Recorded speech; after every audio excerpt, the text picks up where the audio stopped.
તો કાલે આવા કેટલાય સાધુઓ છે આપણા ઘર પાસે, એમનો પણ વિરોધ કરવા તમારે સામે આવવું પડશે.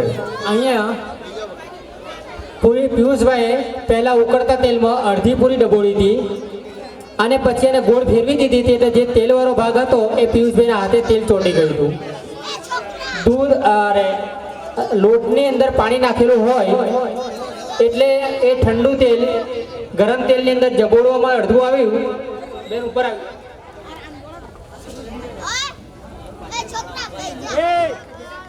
ઠંડા તેલવાળો હાથ ગરમ તેલને ઝડપથી ચોંટતું નથી, એટલે ઝડપથી પકડીને કાઢી લેવાની હોય છે. ભુવાઓ પણ એ જ કરતા હોય, ધૂણતા ધૂણતા ઠંડા તેલવાળો હાથથી ગરમ પૂરી કાઢી લે અને તેલના તાવડાના નામે 50,000 રૂપિયા આપણને ખર્ચો કરાવતા હોય છે. તેલ બરાબર ઉકળી ગયું છે, અડધી પૂરી ડગોળે એટલે અડધી તેલવાળી થાય ને અડધી કોરી રહી. એ પૂરીને ફેરવી દેવામાં આવે તો હાથ પણ તેલવાળા થઈ જાય. એટલે પહેલાં જો ઠંડુ તેલ ન લગાવ્યું હોય તો પણ કોઈ વાંધો નથી આવતો. જેમને કાઢી હોય એ અહીંયા આવીને કહેશે કશું થયું. બીજા બેન જરા તમે જાઓ, અહીંયા આવી જાઓ. બેન તમને કંઈ થયું? થોડું ગોળ્યું વધારે નહીં. સામાન્ય ગરમ લાગ્યું એમ કહ્યું. આ બેન માટે જોરદાર તાળીઓ પાડો, કારણ કે આપણા વાડજના સૌથી વધારે હિંમતવાન બેન હતા. અહીંયા ઝડપથી પૂરી હાથમાં પકડીને નીચે ફેંકી દેવાની અથવા તો કાઢી લેવાની હોય છે. પૂરી તળી જાય એટલે ઉપર આવી જતી હોય.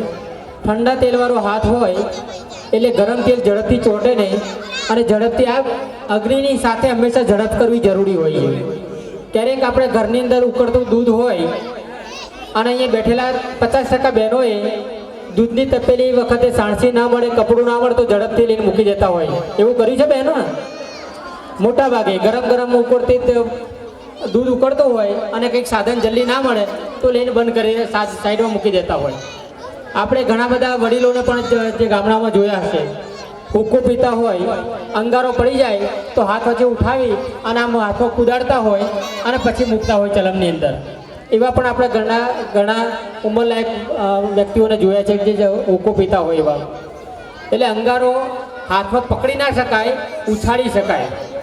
અંગારા ઉપર ચાલવાનો નિયમ પણ એ જ છે કે ધગધગતા અંગારા ઉપર રાખ ના પડી હોય અને એને પાથરીને એના ઉપર પવનથી રાખ ઉડાડી દેવામાં આવે તો 10 ફૂટ પાથરેલા અંગારા ઉપર પણ આપણે ચાલી શકીએ. અમે પણ ચાલવાના છીએ અને અહીંયાથી જે પણ હિંમતવાળા ભાઈ અથવા બહેન હોય એ પહેલાંથી અમને કહી દેશે તો એમનું ધ્યાન રાખીશું અમે.